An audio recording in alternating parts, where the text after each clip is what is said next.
Gewaardeerde luisteraars, pastoor François Joubert van die Kruistriomfeerbediening. Ek groet in die naam van Jesus Christus, ons verlosser, ons saligmaker en ons komende koning.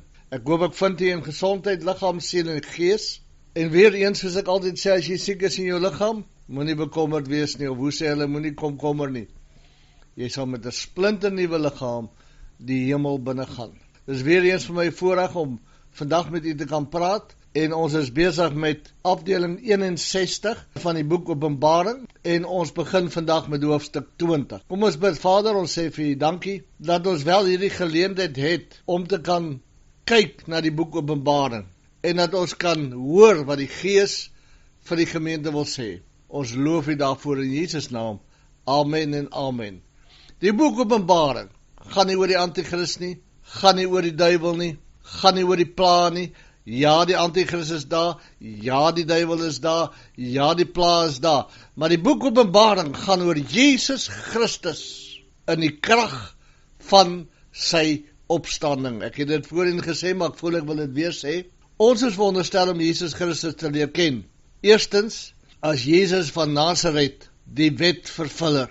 En wanneer ons in Christus is, wedergebore, kind van God, in Christus verborge, dan is ons ook wetvervullers, want ons vervul dan die wet deur genade in Christus Jesus, omdat ons onsself identifiseer met Christus Jesus. Maar dan moet ons hom ken as Jesus Christus, die gekruisigde. Want as ons hom nie ken as Jesus Christus die gekruisigde nie, kan ons nie wedergebore wees nie, kan ons nie 'n deel van sy liggaam wees nie, kan ons nie kind van God genoem word nie. So ons moet hom ken as Jesus Christus van Nazareth. Ons moet hom ken as Jesus Christus die gekruisigde.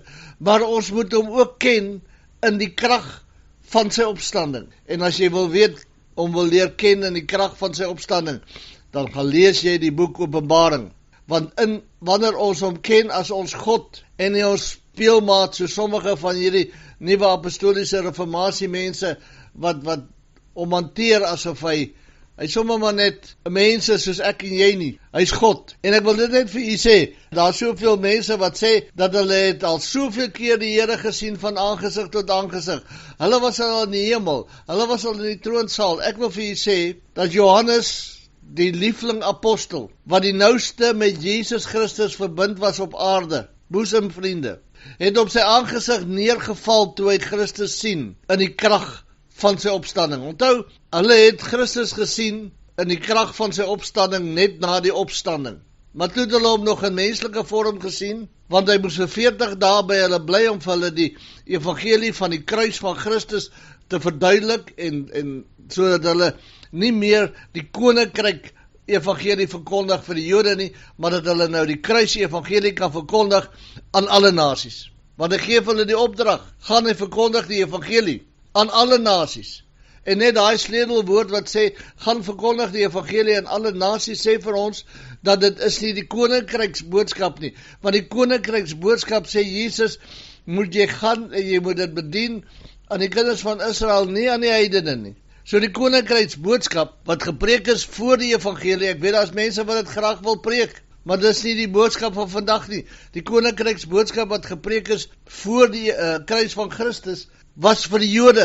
Hy het vir sy mense kom sê, die koning het naby gekom, want die is die koning. Maar toe sterf hy aan die kruis van Golgotha, en hy staan op en hy het die evangelie van genade, die evangelie vir die heiden, die evangelie vir die Jood, die evangelie vir elke mens, en hy sê vir sy disciples, gaan verkondig die evangelie aan alle nasies, en maak disciples, doop hulle. Ek ken hy hele verhaal. Maar ek wil vir u sê, toe soveel jaar later, toe Christus weer aan Johannes verskyn, toe verskyn hy nie Johannes as die man wat nou net uit die dood opgestaan het nie. Hy verskyn toe nie aan Johannes as die man wat net 'n evangelie kon verduidelik nie. Hy verskyn aan Johannes as die Alfa en die Omega, die eerste en die laaste. Hy wat dood en nou lewe hy, as die God van die hemel, die God van die skepper van hemel en aarde. En Johannes val soos 'n dooie voor sy voete neer. So enigiemand wat kom en sê, ag, ek het saam met Christus koffie gedrink. Alright, dit klink nou simpel, maar dit is wat hulle sê. Hulle het met die Here gesels, want hy kan niks in hierdie aarde doen as hy nie hulle toestemming het nie. Dis God lastelik. Ek wil vir jou sê, as jy vir my kom sê dat God het aan my verskyn en ek het soos 'n dooie voor sy voete neergeval en dadelik bly lê en dit wat ek gesien en gehoor het is so heilig dat ek dit nie kan vertel nie. Dan sê jy in dieselfde liek as Johannes wat die boek geskryf het. Maar kom ons gaan aan. Hoofstuk 20, vers 1. En ek het 'n engel uit die hemel sien neerdal met die sleutel van die afgrond en 'n groot ketting in sy hand. 'n Naamlose engel om bind Satan met 'n groot ketting. Nou, ek weet die 7-dagse adventiste, hulle preek dit, en 'n klomp ander wat die Bybel wil allegories maak, sê dat die duiwel gaan nie gebind word en in 'n put gegooi word nie. Jy moet sien, hier's twee sienings. Die NG Kerk, die gereformeerde kerk, die reformed mense, hulle glo dat ons reeds in die 1000 jaar van vrede is. Die duiwel is reeds gebind. Nou ek wil vir jou sê, as hierdie waarin ons nou leef, lyk dit nou 'n vrederyk is, waar Christus regeer, met groot respek gesê, dan maak Christus nie 'n baie groot sukses van hierdie vrederyk. Want daar is baie beslis nie vrede in hierdie wêreld nie. Ag, die sogenaamde Midde-Ooste vrede, is maar net hier en daar, maar hulle beklei nog steeds. En dit gaan net uitkring en erger word. Tot aan die einde van die 7 jaar van verdrukking gaan daar geen vrede op aarde wees nie. Dis nou die een siening. Die 7 dae van Adventiste sê dat Satan gaan vir 1000 jaar op aarde ronddwaal, alleen, niemand nie, geen demone nie, geen mense nie, hy gaan vir 1000 jaar alleen ronddwaal, en dis waarna die put verwys. Dis ook nie dit nie. Christus gaan regeer op aarde letterlik vir 1000 jaar. En weet jy hoekom gaan die Satan toegesluit word? Bodemlose put, omdat God nie die aarde met Satan deel nie. Op die huidige stadium is daar 2 koninkryke op aarde. Die wêreldse koninkryk, waar Satan die god van hierdie wêreldstelsel is, en Christus se koninkryk wat binne in die harte van sy kinders is. So God deel nie die aarde met Satan. Die aarde behoort aan God in die volheid daarvan. Maar die lug wemel van demone en sataniese identiteite wat die mens verlei en wat die wêreld beheer. Dis nie deel van God se ryk nie. God se ryk is op die oomblik binne in die kind van God.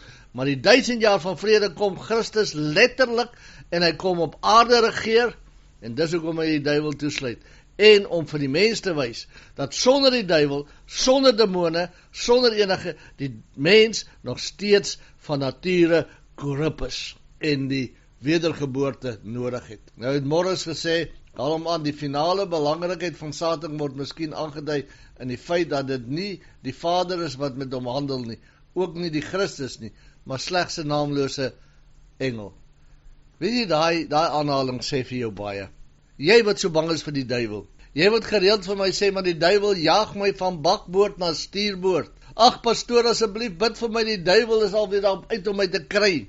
En wat interessant is, die duiwel wat nasies verlei, die duiwel wat mense se lewens vernietig, word in die bodemlose put gegooi deur 'n engel wat nie eers 'n naam het nie. Kyk hoe onbelangrik is die duiwel. Maar dan wil jy met jou bevryding kom en sê ons moet oorlog maak teen die duiwel. En ek het nou die dag gekyk geluister na 'n vrou wat lieg in elk geval, maar hulle het kampsdag, en dit het nooit gebeur nie, tot bo op Everest geklim, en hulle die koningin van die hemel, Satan se koninkryk en die koningin van die hemel, vernietig en met klaar gespeel, asof dit nie op die kruis van Golgotha gebeur het. Sulke goeters is walglik, maar hy is so min van belang.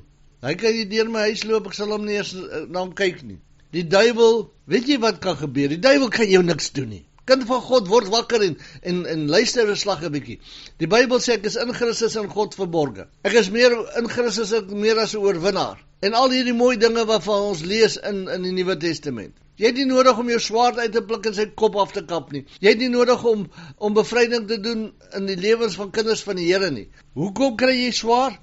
Hoekom breek jou kar? Jy het hom lanklaas geservice. Hoekom is daar nie kos in jou huis nie, want jy het jou geld verkeerd spandeer? En nou, ek noem dit voorbeeld verkeerde besluite. Ek het ook in my lewe verkeerde besluite geneem. Ek het ook swaar gekry. Ek het ook in 'n situasie waar dinge vir my nie altyd so mooi loop nie, en ek swaar kry, en alright, die Here is baie goed vir my, en ek wil net hierdie getuienis noem. Net om vir jou te wys, die duiwel kan niks aan jou doen nie. Laat 'n paar dinge, negatiewe dinge gebeur, wat vir my so half, die jaar begin glad nie goed nie. Toe kom hier 'n man in my huis in, En ek het hom 4, 5 jaar laas gesien. Miskien langer, ek weet nie. Maar ons het heeltemal kontak met mekaar verloor. Toe kom hy hier eergister, en hy sê vir my, hy was besig om 'n portret reg te maak, ek kan nie die hele storie onthou nie, toe val daar geld uit, of daar val geld uit sy sak uit of iets, en toe sê die Here vir hom, daai is pastoor Frans se geld, gaan gee dit vir hom, R1100, kom gee hy vir my. My petrolgeld sodat ek my werk gaan doen. Dis hoe God voorsien. Moenie bang wees vir die duiwel nie, hy word gebind deur 'n naamlose engel. Dis 'n dramatiese verklaring dat Satan nie God se teenoorgestelde of gelyke is nie, en dat God maklik Satan se bedrywighede tot enige tyd kan stop. Nou sien jy hierdie prentjie waar God aan die een kant sit, Christus sit aan die een kant van die tafel, en Satan aan die ander kant van die tafel, en hy druk arm, en die een wat wen kry is siel. God lasterlik, tog laat God toe, Satan toe, om voort te gaan, want selfs in sy boosheid, dien hy indirek die doel van God. Vers 2-3.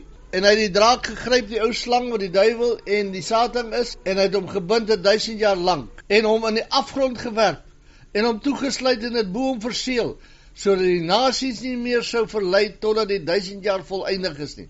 Daarna moet hy dan 'n kort tydjie ontbind word. Nou wat is nou nie verstaanbaar in hierdie skrif nie? Hy is toegesluit vir 1000 jaar. Satan het probeer om Jesus in 'n graf vas te vang, maar kon nie. Hier het God geen probleem om Satan te bedwing nie, en hierdie opsluiting is nie vir straf nie, maar om hom te beheer en eenkant te blaas, terwyl God sy eie planne uitvoer. Satan se hoofaanval word geopenbaar, misleiding, dat hy nie meer die nasies kan mislei nie.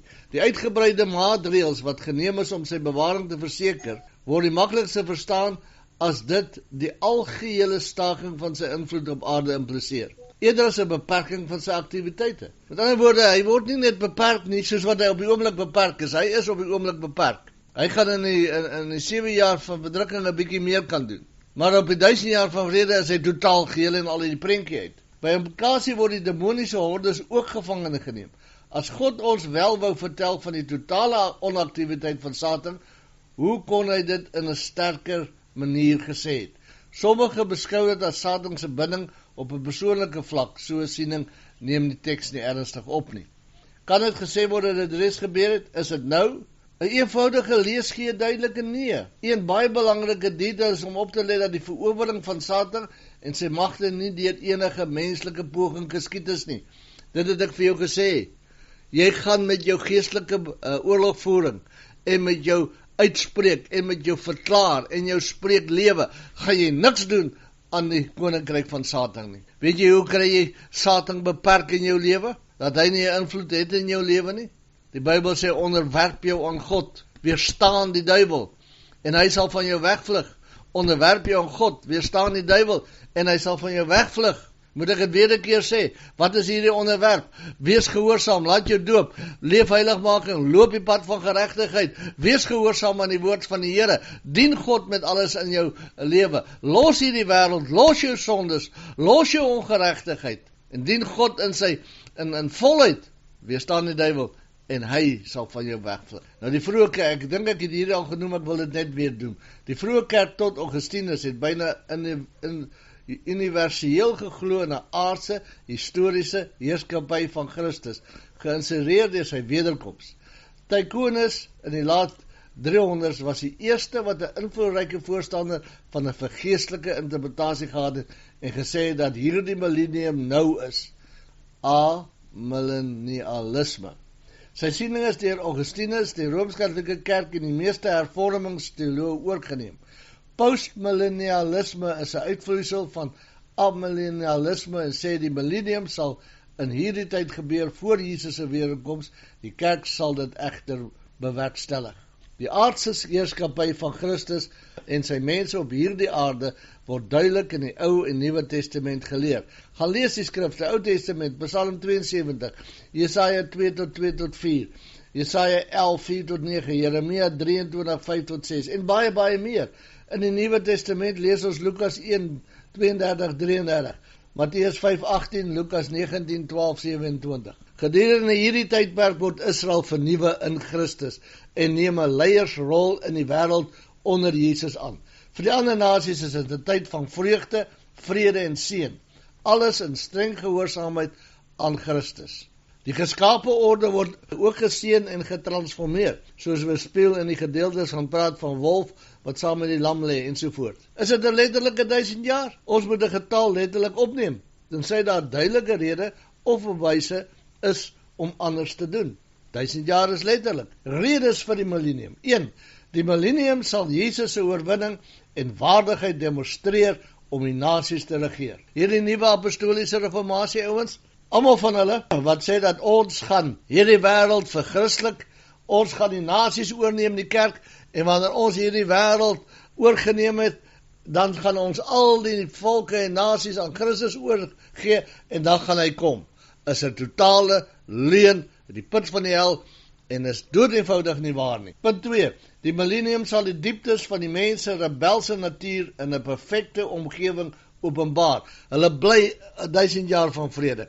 Hulle sien van Christus op die troon sit in Jerusalem. Hulle sien die vrede. Hulle weet daar's nie 'n duiwel nie, daar's nie demone nie. Alles is voorspoedig. En aan die einde van die 1000 jaar, wanneer die duiwel vrygelaat word, glo hulle weer sy leuen. So ek wil vir u sê, wanneer u besig is om met mense te praat, wanneer u met mense deel, en hulle wil nie glo van die evangelie nie, hulle wil knie nie buig voor Christus Jesus nie, hulle wil nie weergebore word nie, hulle stel nie belang nie, is dit maar net om hulle hart desperaat onheilig is. Begeer die mens God se regverdige heerskappy? Is hy 'n onskuldige, net deur 'n slegte omgewing gekorrupteer? Hierdie vraag sal voor die groot oordeel beantwoord word. Punt nommer 3. Die millennium sal die ewige verdorwenheid van Satan blootstel. 4. Die millennium sal die onkwesbaarheid van die stad van God en God se nuwe orde toon. Ek wil vir u sê, ek het hoeveel keer vir u gesê, maak seker dat jy nie deur die groot verdrukking gaan nie. Maak seker dat die eerste van hoofstuk 4 tot hoofstuk 19 nie jou lot is nie. Die evangelie van Christus is so duidelik. Christus het gesterwe. Christus is begrawe. Christus het opgestaan. Christus sit aan die regterhand van die Vader, van waar hy gaan kom om te oordeel die lewenden en dode. Wanneer ek myself met hom identifiseer, dan sê ek het saam met hom gesterwe, ek het saam met hom begrawe, ek het saam met hom opgestaan in 'n nuwe lewe. Nou is ek wedergebore, kind van God, en ek wag vir die wegraping om my hier weg te vat. Die wegraping gaan kom 7 jaar, voor die 7 jaar van verdrukking. Ek wil nie, dis nie die wegraping wat die groot verdrukking gaan begin nie. Die vrede wat die antichrist gaan sluit met Israel, is die begin van die 7 jaar van verdrukking. Kan 'n paar jaar voor die tyd wees wat die wegraping plaasvind, of dieselfde tyd. Maar ek sal vir jou sê, die Bybel sê dat hy kom vir hulle wat hom verwag. As jy dink die wegraping is aan die einde van die 7 jaar van verdrukking, wat verwag jy? Jy verwag 'n verdrukking. Jy verwag swaar kry. Jy verwag angs en benoudheid. Jy verwag nie Christus nie. As jy verwag dat die wegraping is in die middel van die groot verdrukking, dan verwag jy die openbaring van die antichrist. Jy verwag 'n vredes treaty wat gesluit gaan word. Jy verwag nie Christus nie. Maar as jy glo dat die wegraping is voor die 7 jaar van verdrukking, verwag jy nie vir 'n antichrist nie. Jy wag nie vir 'n swaar kry periode nie. Jy wag nie vir God se wraak op aarde nie. Nee, jy wag vir Jesus Christus, die koning van die konings, die Here van die Here. Hy wat gaan kom om ons te kom haal, sodat ons vir altyd by hom kan wees. Is jy gereed vir die wederkoms van Christus? Is jy gereed as hy basyn blaas, dat jy sal saamgaan? Ek hoop so. Baie dankie Vader, dat ons nie deur hierdie wraak van God sal gaan nie. Baie dankie Vader, dat ons sal weet, dat ons weet, dat God in beheer is van ons lewe, en wanneer die basyn blaas, is ons weg, en ons is vir ewig by Jesus. Ons dankie daarvoor in Jesus naam. Amen en amen. Ek sal met die volgende uitdraf aangaan met vers 4. Al wat vir my oorbly om te sê is, gaan en wandel waardig, die roeping waarmee God jou geroep het, en Maranatha. Jesus gaan weer kom. Is jy gereed? Maar as hy vertoef om te kom, mag hy vir ons nog 'n geleentheid gee om na hierdie wonderlike boek te kyk, veral in die gedeelte waarin ons nou is. Mag hy met u wees tot ons weer gesels, in Jesus naam, amen.